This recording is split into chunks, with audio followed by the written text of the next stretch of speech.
আসসালামু আলাইকুম, welcome to ভিতিস কুকিং অ্যান্ড ব্লগ। আজকে আমি আপনাদেরকে শাপলা রান্না করে দেখাবো। তো শাপলাগুলোকে দেখলেন আমি কিভাবে কেটে নিয়েছি। তারপর একটা কড়াইতে আমি তেল দিয়ে এর মধ্যে আমি দিয়ে দিব পেঁয়াজ কুচি। পেঁয়াজ কুচির পরিমাণটা একটু বেশি দিয়ে দিবেন। তারপর মরিচ কাটা, তারপর পেঁয়াজ রসুন আর জিরা বাটা দিয়ে দিয়েছি। পেঁয়াজ রসুনটা আমি অফ ক্যামেরায় দিয়ে ফেলেছি, তার জন্য সরি।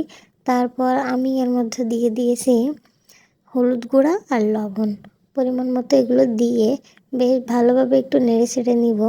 তারপর এর মধ্যে আমি দিয়ে দেবো ইলিশ মাছ। ইলিশ মাছ দিলে একটা পারফেক্ট কম্বিনেশন হয় শাপলার সাথে, কিন্তু আপনারা চাইলে অন্য কোনো মাছও দিতে পারেন। তো ইলিশ মাছ দিয়ে বেশ কিছুক্ষণ রেখে যখন মনে হবে ইলিশ মাছটার গায়ে মশলা মেখে গেছে ভিতরে, তখন আমি এগুলোকে উঠিয়ে নিব। কারণ ইলিশ মাছ রান্না করতে বেশি সময় লাগে না, যে কারণে ভেঙে যাওয়ার সম্ভাবনা আছে। এবার মশলা যখন ভালোভাবে কষে আসবে, তখন আমি এর মধ্যে দিয়ে দিব শাপলাগুলোকে দিয়ে আমি খুব ভালোভাবে নেড়ে নিব। তারপর একটা ঢাকনা দিয়ে ঢেকে দিব। ঢাকনা দিয়ে ঢেকে বেশ কিছুক্ষণ পর উঠিয়ে নিলে দেখুন অনেকটা পরিমাণে কমে গিয়েছে।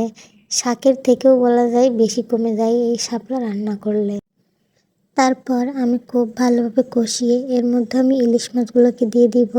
তারপর ওই বাটি ধোয়া পানি এর মধ্যে আমি খুবই অল্প পরিমাণে একটু দিয়ে একটু নেড়ে চেড়ে দিব।